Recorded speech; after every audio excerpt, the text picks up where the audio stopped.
Thank you for joining our webinar on defensive driving. My name is Coley Boone, and I'll be telling you why defensive driving is important. Defensive driving, as defined by the National Safety Council, is driving to save lives, time, and money, in spite of the conditions around you and the actions of others. It aims to reduce the risk of collision by anticipating dangerous situations, despite adverse conditions or the mistakes of others. If you've been out on the roads, you know that not everyone drives well. Some people speed aggressively, others wander into another lane because they aren't paying attention. Drivers may follow too closely, make sudden turns without signaling, or weave in and out of traffic. As a defensive driver, you can avoid crashes and help lower your risk behind the wheel. Aggressive drivers are known road hazards, causing 1/3 of all traffic crashes. But inattentive driving is becoming more of a problem as people multitask by talking on the phone, texting or checking messages, eating, or even watching TV as they drive. The most dangerous part of your employee's workday is when they're on the road. Just one work-related motor vehicle collision with injuries could affect your organization's productivity and finances, but more importantly, the health and future of your employees. Motor vehicle collisions are the leading cause of death and injury in the workplace, and the cost of a single accident could easily exceed $1 million. Defensive driving can take some time to get used to. Breaking old habits can be hard. For a while, you may have to remind yourself to do certain things, but once it becomes second nature, you don't even have to think about it, you've become a defensive driver. You can't control the actions of other drivers, but updating your defensive driving skills can help you avoid the dangers caused by other people's bad driving. Next, we have Jim Halford, Vice President of Loss Control for Alacop. His knowledge of defensive driving will help keep you and your employees safe while you're on the road. Thank you, Coley. Good morning. We're going to talk about defensive driving and distracted driving, some things you can do to stay safe. Your goal when you get in your vehicle to go somewhere is to be able to get there and get back safely without injuring yourself or causing injury to others. So let's start first thing in the morning.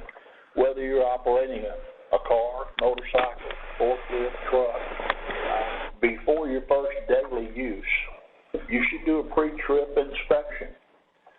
Walk around the outside, look and see if there's anything hanging out from under the vehicle, make sure the tires aren't flat, no broken glass.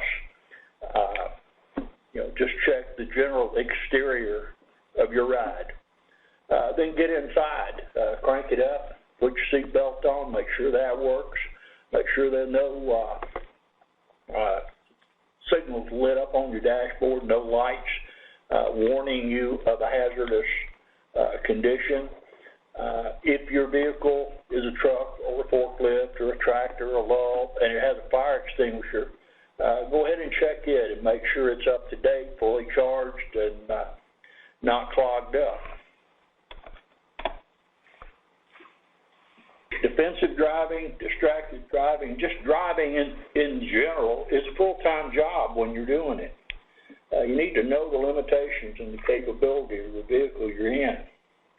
You want to develop good habits, looking ahead, anticipating, making sure that the other drivers see you, which we'll go into that in detail in a little while. You want to be prepared for anything that may come up that could get you injured or cause you to injure somebody else. You want to definitely comply with all the traffic laws. You don't want to speed or tailgate. The no texting while driving sign is, it should be lit up in flashing lights. That seems to be the violation du jour of distracted driving. As you go down the road, look at the number of people you see who are texting, who have a phone up to their ear. They're reading a book, putting on makeup. I guarantee you these people don't see you, so you need to be sure you see them. Don't use your phone. Use a hands-free device. If you need to pass somebody, make sure that you're passing only in a safe area and in a designated passing zone. I like like to think that you should never back up unless you can't pull forward. That's what they teach you in truck driver school. But if you have to back up slowly. Check around you, look for your clearances, make sure there's nothing out there that's going to cause you a problem. You need to be able to look ahead and anticipate the actions of other drivers. It's just like we were talking about the distracted driving a second ago. When that person pulls up beside you on the interstate at 70 miles an hour and they're reading a newspaper, you can be pretty sure they don't see you. So you need to see them and you need to anticipate what they're about. Inclement conditions. This doesn't speak to where you are right now solely. This speaks to where you're going. 2 years ago, I left Montgomery, Alabama. It was a nice, sunny, cool day. 4 hours later, I was in ice and snow, and I was iced in Birmingham, Alabama. I didn't do a real good job of checking the conditions at my destination. Had I done that, I wouldn't have gone, and I wouldn't have been in Birmingham for 3 days. Let's look ahead. Let's see where we're going. Let's check on the weather conditions there. In rain, hydroplaning is probably the biggest hazard. That and your windshield wipers aren't working correctly, so you really can't see well. If you get into a hydroplaning situation, just pump your brakes gently. Don't slam on brakes or you're going to go into a spin. In a flash flood, think about it. You're in a box. Boxes float if there's enough water. Only takes 18 inches of water to float your car. There's only roughly a 6 by 4 inch patch on the bottom of each tire that's connecting your car to the highway at any one given time. 18 inches of water will raise that car. And once those 4 by 6 patches leave the road, you're at the mercy of the current of whatever river or stream that you tried to cross. Don't try to drive through running water. It's just not a smart idea. Turn around, go back. Snow and ice, that's some of the most dangerous driving you can do. You need to triple all of your reaction time, triple your stopping distance, cut your speed by 2/3. Snow and ice is just a real dangerous thing. Don't drive into it if you can avoid it. Yesterday, I left Mobile, Alabama, headed back toward Montgomery. Got on top of the tall Interstate 65 bridge. They were having 40-mile-an-hour crosswinds up there. You're at a much higher elevation than if you were on the ground, and it literally forced me to change from the left to right lane. So wind is a factor. Tornadoes. We're at the beginning of tornado season down here. Rely on your warning system for receiving alerts. Local radio stations, apps on phone, things like that, that will give you an alarm. You need to plan for encountering these dangerous situations. And if you're in a tornado, the car is not the place to be. It will go with the tornado. So you need to seek shelter nearby. And if nothing else is available, get out and lie down in a low depression or a ditch. We need to pay attention to the laws for other types of vehicles on the road, emergency vehicles. If you're sitting at an intersection and you hear the sirens or see the lights flashing, just stop. When they have negotiated the intersection, then you can continue on your travels. If you hear the same sirens and you see them you see the lights in your rearview mirror, move to the side of the road, let them go by. That's usually, that's an emergency. Someone's life could depend on that vehicle getting to somewhere as quickly as possible. Everybody knows we stop when school buses stop and they have their lights flashing and stop sign out. That is the law. Now, on a 4-lane divided highway, only the traffic on the side with the school bus has to stop. The opposite lane can continue on, but you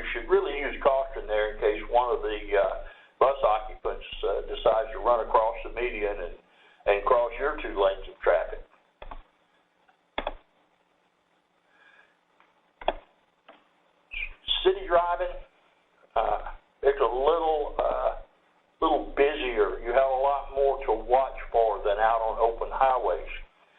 In the city, you're in very close quarters, so you need to watch for pedestrians darting out from between parked cars. You need to watch for car doors suddenly opening in your path. You need to scan probably 5 seconds ahead.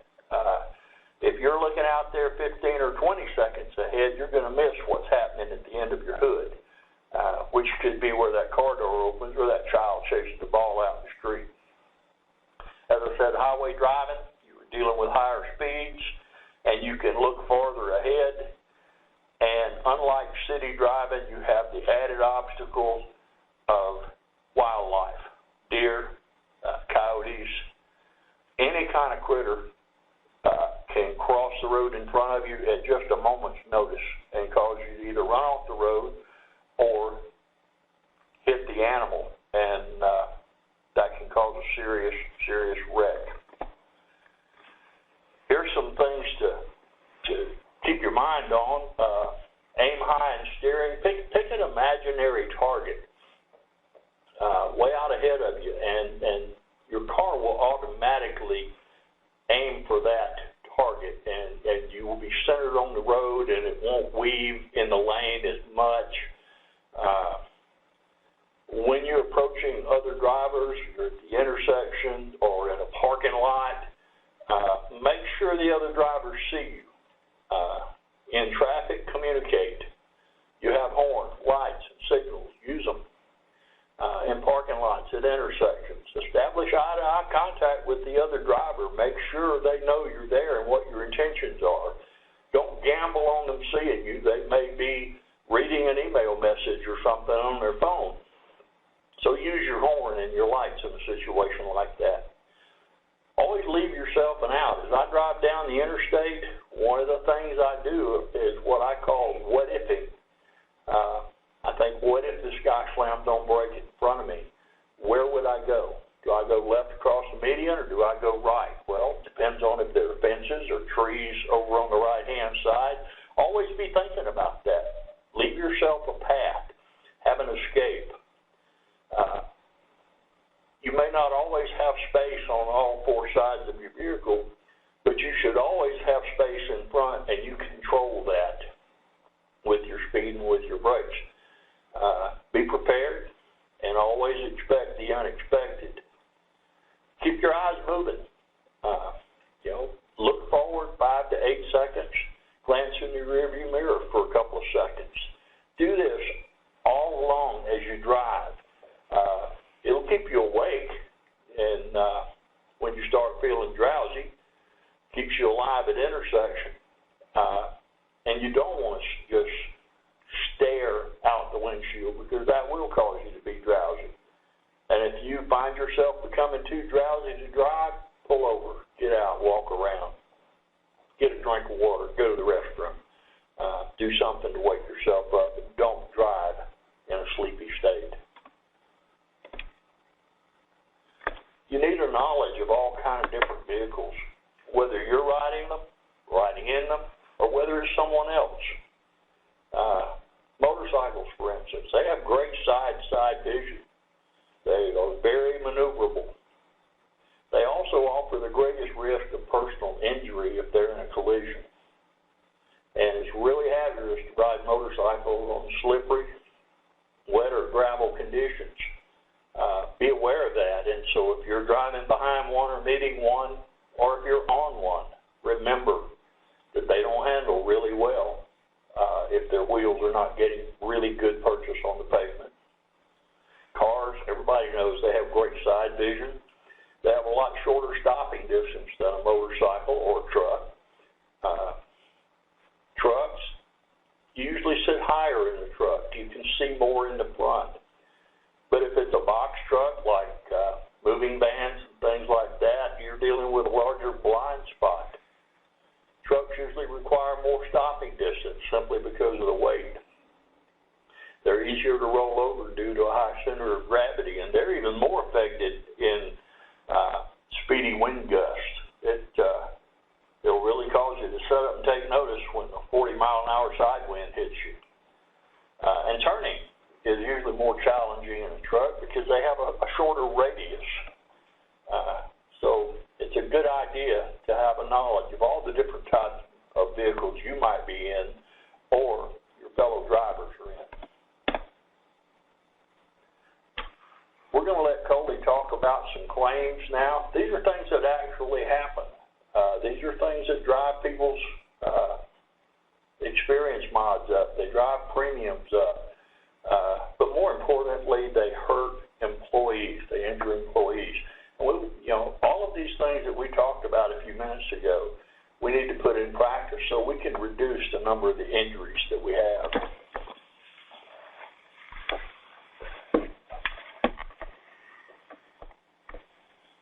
Here are a few examples of some claims we've seen, two of which resulted in fatalities. These two accidents could have been avoided if the drivers would have been looking both ways and paid more attention to what was happening down the road in front of them. Another claim occurred when an employee fell asleep while driving, wrecked the tractor trailer, and was seriously injured. Over $147,000 in medical bills and over $25,000 in compensation were paid by the work comp carrier. Defensive driving could have prevented all three of these accidents. Next, we have Scott Hunter, a loss control consultant. He's going to wrap things up for us. Thank you, Coley. Just some things to remember as we wrap up talking about defensive driving. When you're stopped in traffic, make sure that you always leave at least one car length between you and the vehicle in front of you. When you're going to start up at intersections and pass through the intersection, look left, look right, then look left again, and do a quick mirror scan before passing through the intersection. Give yourself a 3-second count to make sure that you create a space cushion in between you and other vehicles. When you're pulling away from the curb, use your turn signals to indicate to traffic coming up behind you that you're going to pull out into the road. Scan your mirrors. Make sure that you turn around and look as well, and then watch for tail swing to make sure that you don't damage any property or other vehicles as you pull away from the curb. When we talk about following distance, if you're traveling under 30 miles an hour, make sure that you give yourself 4 to 6 car lengths. If you're traveling over 30 miles an hour, at least 6 to 8 car lengths of space. Always looking ahead, give yourself an eye lead time of at least 8 to 12 seconds, specifically if you're out on the open road. Scan ahead. When you're in the city, give yourself an eye lead time of somewhere between 5 and 10 seconds. Scanning steering wheels. What this means is look for occupied vehicles, especially in city driving. That way you can prepare yourself if somebody's going to open the door and step out. If it looks like somebody is going to make that move, use your horn to make your presence known. Make eye contact. Make sure that people in other vehicles see you. Making that eye contact gives you the assurance and them the assurance that you see each other. If you can't get their attention in certain instances, again, use your horn, lights, signals, whatever you need to do to make your presence known. Do a mirror scan every 5 to 8 seconds. At stale green lights, and that's a green light that you're approaching that appears to have been green for quite some time, and you're concerned that as you approach it, it's going to go from yellow to red. You've got to make a decision at some point, and you've got to pick out a spot ahead of you as to where it's going to be the point of no return, whether you're either going to stop or you're going to proceed through the light. When backing, always know what's behind you. Use your backup cameras if one's available. Use your mirrors, side mirrors, and the rearview mirror, and then turn around and look behind you. In larger or commercial motor vehicles, remember goal. Get out and look before you back up. And then lastly, let's talk just a little bit about seatbelt usage. In 2013, there were 21,132 fatalities related to motor vehicle accidents and over 2 million injuries. Of those 21,000 fatalities, 79% of the vehicle occupants were ejected from the vehicle. Seat belts help you stay in your seat and under control of the vehicle if you have to make evasive or quick maneuvers. And seatbelt usage, it is increasing. It appears to increase from year to year, but in 2013, which is the latest year of statistics that have been released by the National Highway Transportation Safety Administration, 87% of all occupants in passenger vehicles wear their seatbelts. And this, as we close out, one thing to keep in mind, when you're out on the road and you're driving, you want to drive like in that next vehicle, the vehicle in front of you, the vehicle beside you. You treat that vehicle like it's carrying one of your family members, and that will alter the way you drive around that vehicle. And in commercial motor vehicles, big trucks, service vehicles, even company cars, be the professional driver. If you're in one of those types of vehicles, chances are you're being paid to be on the road, so you need to treat it as you're the professional. In closing, just take pride in being a defensive driver. Watch out for your actions, but also watch out for the actions of the other driver. We thank you for taking the time to sit in on this webinar, and remember, if you have any questions, you'll be able to submit those, and we'll get a response to you. Thank you.